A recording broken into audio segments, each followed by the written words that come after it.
91. Олар несімен ерекше? Олардың сән үлгісі, түрлі түсті шаштары, сырғалары ма? Олардың дәстүрлі еркектік, яғни гендерлік нормаларға қарсы келуі ме? Әрине, олардың бет әлпеттері сүйкімді және түрлері ашық жарқын. Бірақ біз ондайды талай рет көрдік. Шын мәнінде олардың сырт келбеттері мен бейнелерінің астарында 91-ды өзгелерден ерекшелендіретін асыл тас бар. Бізге тең келетіндер жоқ қой, тағма отыр, тағма отыр, қолына кесе құлап, тағма отыр. Сонымен не деп жатыр едік? Ерекше. Мен үшін олардың ерекшеліктері, олардың жылдан жылға өсіп өну, дами білу қабілетінде, музыка арқылы қазақ тілін жаңғыртуында. Бұл дегеніміз деколонизация дискурсына, яғни құлдық санадан арылуда ауадай қажет құбылыс. Қазақстанда қазақ тілі мәселесі шиеленісіп тұрғаны белгілі. Жылдар бойы қалыптасқан Ресей империясы мен кеңестік отарлау саясатының ықпалы қарым-қатынаста, бизнесте, ойын-сауық саласында, тіпті бұқаралық ақпарат құралдарында, яғни өміріміздің барлық тұстарында орыс тіліне тәуелділікке алып келді. Әрине, қазақ тілін жоғалттық деуге негіз жоқ, алайда өте жақын қалдық. Халықтың негізгі бөлігі үшін қазақ тілі тек кітаптарда, қазақ тілінде таза сөйлеу тым жасанды әдептілік деген түсінік қалыптасқан. Орыс тілін араластырмай сөйлеу мүмкін емес те көрінеді. Осының салдарынан екі жақты стигма пайда болды. Удостоверение все на казахском. Я сейчас хотела, чтобы мне написали на русском не Самат қызы, а Саматовна и прочее. Орыс тілді қазақтар қазақша сөйлеуге арланады. Себебі олардың түсінігінше қазақ тілі ескіліктің символы, мамбетизм. Ал қазақ тілді қазақтар үшін орыс тілді қазақтар тілінен айырылған мәңгүрт. Мен айтқандай, мәселе. Шалақазақский язык. Саламатсыз ба, детелер? Саламатсыз бе, учитель аға. Біз урок шалақазақского языка начинать етеміз. Кеңес одағы құлағаннан кейін мәселені шешуге арбағатталған бірнеше әрекеттер жасалды.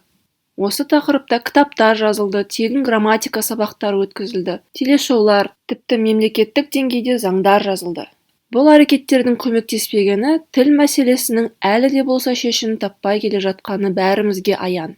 Аталмыш іс-шаралардың сәтсіздігінің астарында үкіметтің немқұрайлығы немесе бөлінген қаржының қандай да бір бөлігі жымқырылғаны жатыр.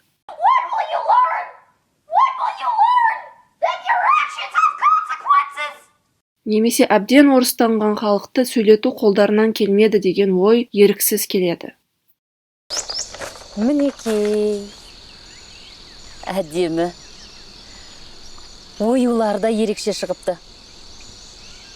Оқығаның көрініп ақтыр, сенен мықты дизайнер шығады. Сіз солай ойлайсыз ба? Ал мен болсам, әлі ойланып жүрмін. Саған не болды? Бірдеңе мазалап жүр ма? Арсенге тұрмысқа шыққаным дұрыс па? Соны білмейтін. Сендер не? Тағы ұрысып қалдыңдар ма? Ұрысқан жоқпыз. Тек Арсен менің жұмыс істегенімді қаламайды. Онда тұрған не бар? Шын өмірде адам бұлай сөйлей ме? Қазақтың ауызекі тілі осы бейнероликтегі тілге мүлдем келмейді. Бұл тіл тым әдеби, басқа тілден қалтқысыз сөзбе-сөз аударылғандай әсер қалдырады. Көз алдыма актерлерге репликаны қазақ тілі пәнінің мұғалімдері әскери дәлдікпен жазып бергенде елестейді. Қай ақыл есі дұрыс адам қазақ тілін үйрену үшін мынаны көреді деп ойлайсыз? Дәл осы тұста 91 жарқырай түседі. Олардың музыкасы. Олар шындығында келгенде музыканттар, ал сырт көріністер екінші орында. 91 ән де айтады, рэп те оқиды. Рэп музыкасы заманауи поп мәдениетінің шыңында болғанымен көше музыкасы. Рэп қарапайым, езгіге ұшыраған халықтың тілі ретінде пайда болған. 91 сол жарықтың барлығын қазақ эстрадасына әкеледі. Қазақтың көше тілі, сөздердің керемет ойыны бәрі осында. Хит артына хиттерді қалай дүниеге әкелетініне тоқталайық. Олардың сиқыры неде? 91-ның дискографиясын сынап көрейік.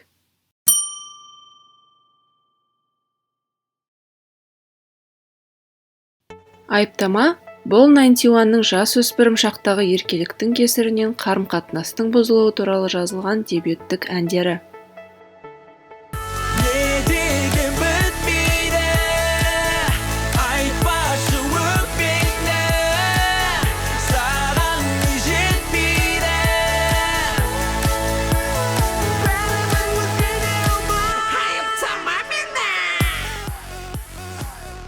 Оқулықтан шыққан поп ырғағы әннің сөздерін сүйемелдейді.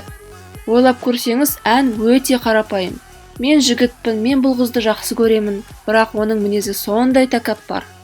Сол баяғы гетеронормативті мазасыздық. Миллион рет естілген әңгіме, бірақ қазақтың поп музыкасында емес. Бұл күнделікті ауызекі әңгімедей тұлға аралық динамикаға толы сөздермен бұйрық райында айтылған. Мен саған ананы істеме, мынаны істеме деп бұйырамын. Сөйтпе, бүйтпе деп сезімімді білдіремін.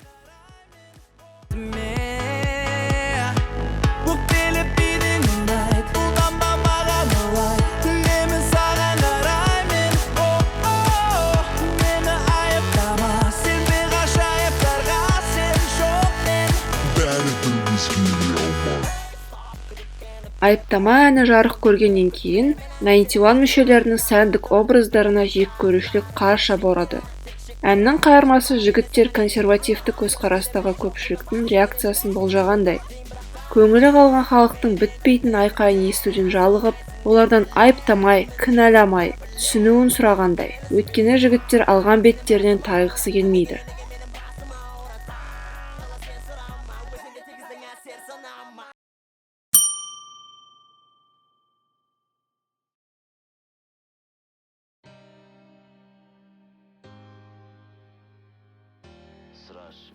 Сол дебюттік альбомнан ұқсас мысал қарастырайық. Олардың келесі ең үлкен хиттері нәзік фортепиано ноталармен басталатын мелодрамалық баллада «Қайтадан» болды. Романтикалық кинематографиямен безендірілген бұл камбэк өте сәтті шықты. Тіпті жек көрушілердің де дәстүрлі әнге қойылатын талаптарын қанағаттандырды.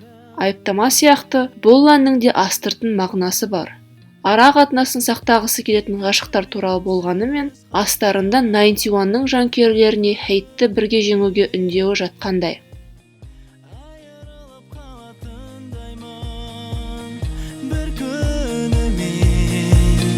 Саған қалай айталам, айтпай қалай жай табам, сол алғашқы жалында жағайықшы қайтадан.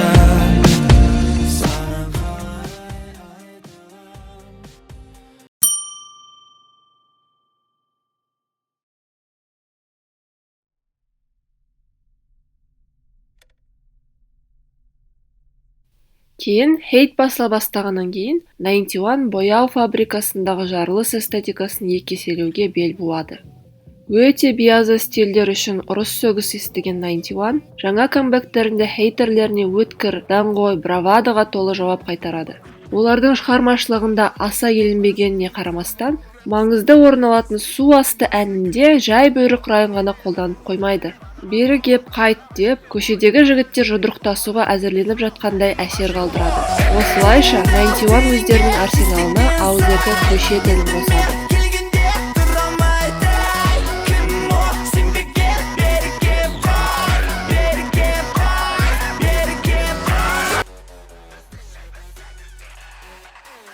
Баланың кейіпкері Су астыда өзін беделді, өзіне сенімі мол, мафияның ең жоғары деңгейдегі бастығы ретінде бекітеді. Әндегі оның сөздері Godfather фильміндегі Дон Корлеоне кейіпкеріне келеді.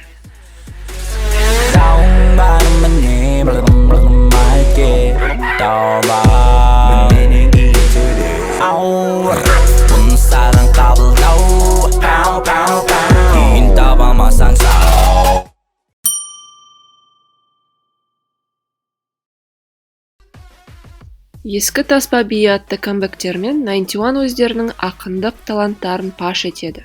Бұл ән тіл көрметілетін жаңылтпаштарға толы, сөйлем құрылымы және сөздердің орналасу ретімен ойнайды.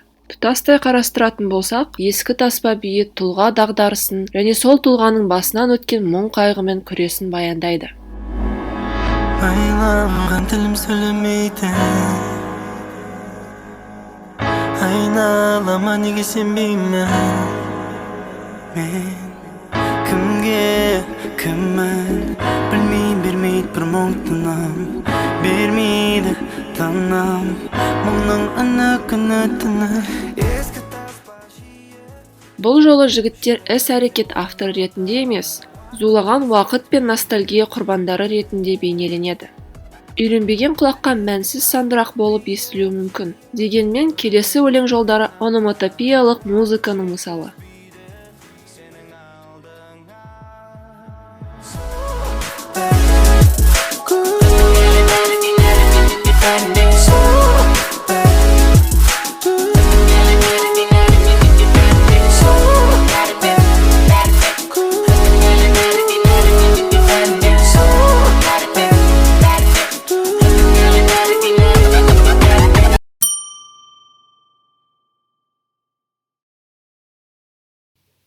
Ninety One тобының аяма әні хейтерлерге тәкаппарлық, ашу, сенімділік пен қауіптің аурасын жеткізетін тағы да бір батыл да күшті бір қадам. Мансаптарының осы тұсы Ninety One шығармашылығының музыка индустриясында абсолютті үстемдік құрған кезеңі.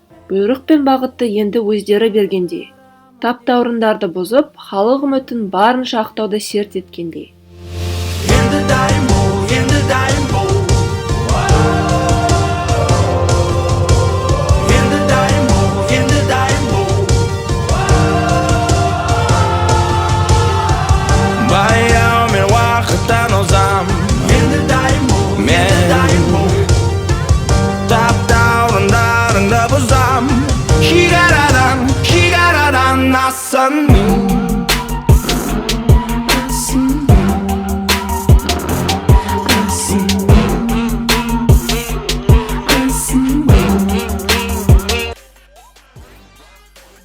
Бала аңыз болып кеткен Дон Корлеоне кейпіне қайта оралып, бұйрық райында жазылған шумақтарды шырқайды. Бері жақында да ыңғайлан, емің жетпей жатса мұңайма, айналмасын басың мұндайран, мойында бұл ойын ұнайма, жауап бер. Уанадың ара толықтай, бойындағы уын тарамай, таң атпай, анықталып шайқалай амай, қаламасаң сені байламай, бара. Аты аңызға айналған ортан теректі кім үміт алады? Бұл Ninety One репертуарындағы жасырын балағат сөздер кірістіру практикасының бастамасы.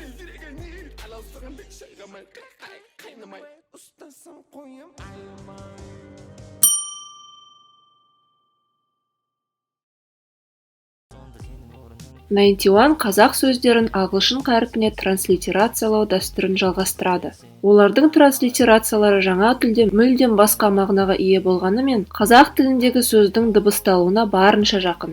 Жігіттердің бірте-бірте халықаралық деңгейге шығуларының белгісі болуы әбден мүмкін. Ие қазақтың ие сөзінің баламасы. Әннің рефреніндегі көңілді әділет.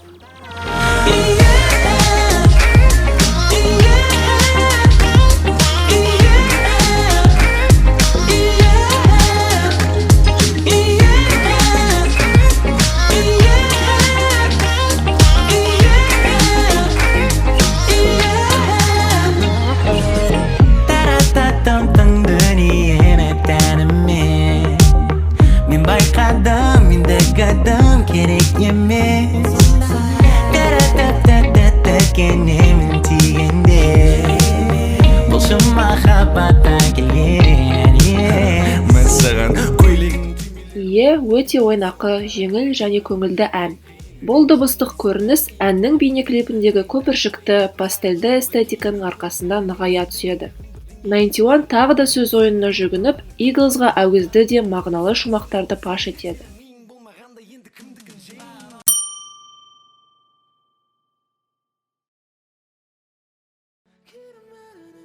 All I Need Ninety One'ның сөз ойынын толықтай қамтитын бәңгер әндерінің бірі. Бұл ән неден құралады? All I Need топтың музыкалық қабілеттерін толықтай ашатын R&B жанрындағы сексуалды ән. Ninety One'ның басқа әндермен салыстырғанда поэтика тұрғысында бұл ән біршама жоғары сатыда орналасқан. All I Need біз жүктік есімдігін қолдана отырып, жоқтығы биік поэтикалық тілмен махаббат тақырыбында әңгімелесуге шақырады.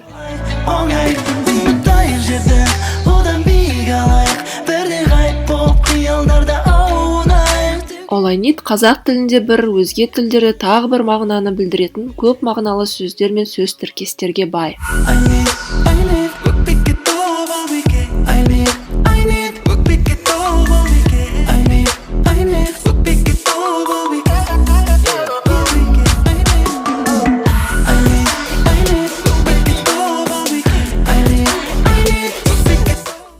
Зактың әнге астыртын балағат сөздер енгізгенін байқауға болады.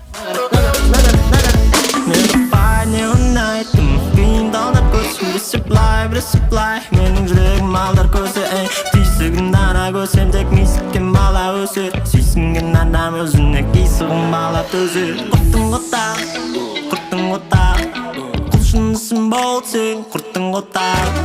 Ойлама мені осал біреу деп, жылап көрсетпейм, мен жестейм деп, кей алдың бәрін кейін беремін деп.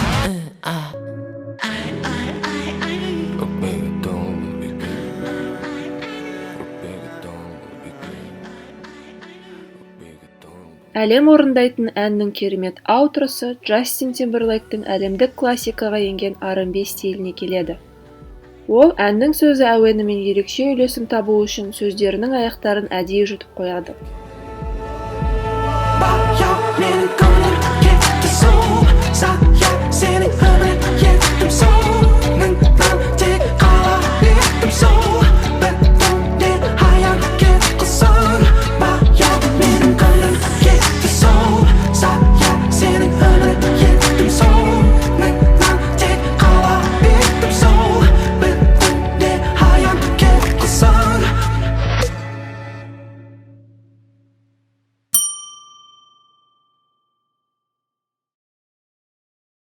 Найтиуан бұл әнде де балағат сөз сияқты естілетін гомофондық сөзбен ойнау дәстүрін жалғастырады. Бізге тең келетіндер жоқ қой, тағма отыр, қолына келсе құлатта, тағма отыр.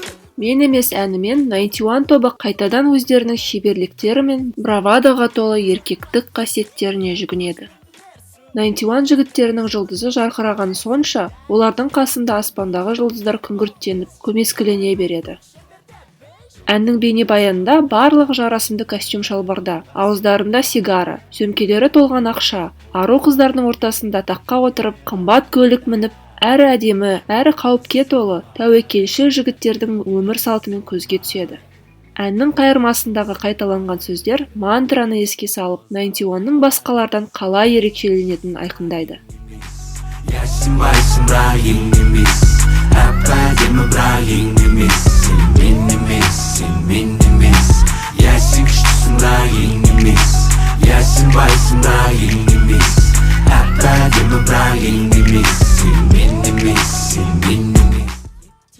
Ойдың тыңдарманға анық жеткізілуі үшін қолданылатын қайталау тәсілі қазақ термесінен бастау алуы да ғажап емес. Термедегідей мен еместің ырғағы әннің мәтінімен сабақтас. Тақырыптық тұрғыдан қарасақ, бір идея екіншісіне үлесіп кете береді. Біріншіден не жаман, ұрлап жиған мал жаман. Екіншіден не жаман, еркелеп өскен қыз жаман. Үшіншіден не жаман, үлгісіз пішкен тон жаман.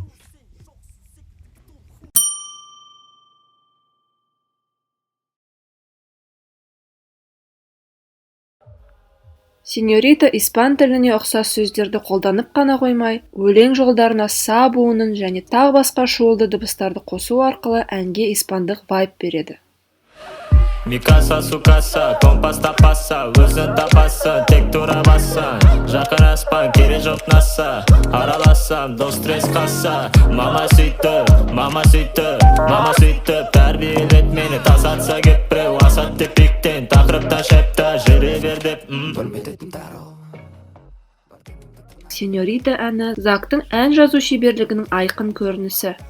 Латын поп стилінде жазылған бұл ән испан тілінің қазақшаға ұқсас естілетінімен қатар мағыналы бола алатынын көрсетеді.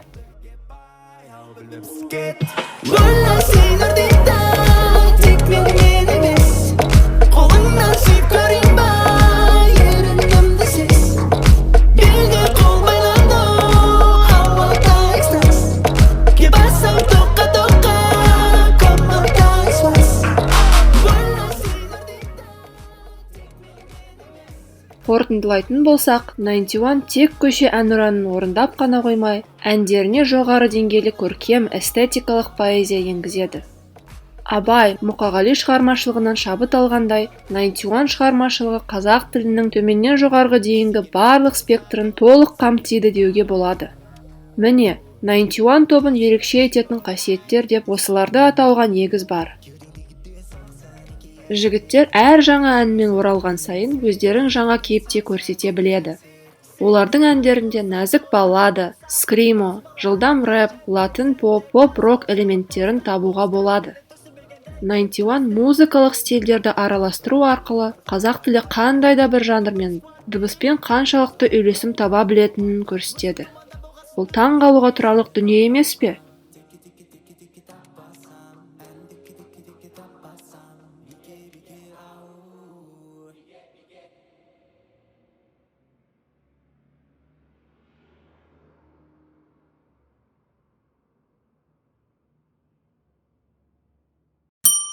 Енді 91-ның ерекшеліктерін даулы ететін құбылысты қарастырайық.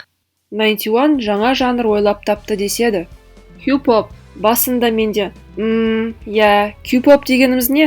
K-pop бірақ қазақ тілінде ме? Деп айтатынмын. 91 Корея елінің ойын-сауық индустриясындағыдай менеджмент компаниясының қол астында тәлімгерліктен өткен. Дебюттерінде солай өткізген.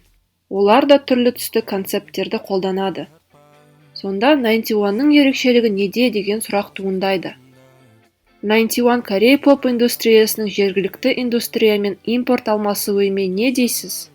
Идея появился не само собой. Я уже давно слежу за кей-попом, корейской индустрией, развлечений. И в начале этого года я поехал в Сеул, в Корею, и там нашел нынешнего своего партнера Джеймсона Ли, Химэп Contents компания. Мы с ним заключили контракт, и решили заняться именно K плюс K контентом. Соответственно, на этом волне мы сделали проект, телевизионный проект K-Top Idols по системе, корейской системе. Ұлы әртістер елікте беренеді дейтін бар. Бүгінгі таңда ешқандай жаңалық жоқ. Барлығы ұмытылған ұғымдарды қайта жаңғырту, жаңа үлгіде көрсету. Тіпті кей-поптың өзі де жапондық және америкалық поптың қаңқаларынан құралған. Сонда осы тұрғыдан алсақ, көшіру құрметтің белгісі іспетті. Ал бір нәрсені үйрену басқаларды қайталау арқылы жүзеге асады. Бұл жердегі мақсат шындықтың нақ өзі емес, шындыққа ұқсастық. Жеткілікті мөлшерде көшірсеңіз, жаңалықты ашып қалуыңыз ғажап емес. Ой сонылығы, яғни тың идея, батыстан келген шындыққа жанаспайтын анықтама. 91 тәуелсіз еліміздің тарихындағы маңызды кезеңде пайда болды. Топтың дискографиясы тіл мәселесіндегі түйткілдерді шешудің амалын көрсетіп берді. Олар салған жолда заман рухын өнерге айналдыра білетін жас әртістер көбеюде. Осылайша туған тілімізде заман талабына сай сөйлеп, отаршылдық күрмеуінен босатып, жаңғыртуға жол ашылды. Бұл музыка біздерге, яғни жастарға арналған. Менің 91-ға айтарым тек қана алғыс. Өрелі өнерлеріңізге, ел мәдениетіне қосып жатқан үлестеріңізге рахмет. Заманымыздың символы болғандарыңызға мың алғыс. Сіздермен бір заманда ғұмыр кешкеніме ризамын.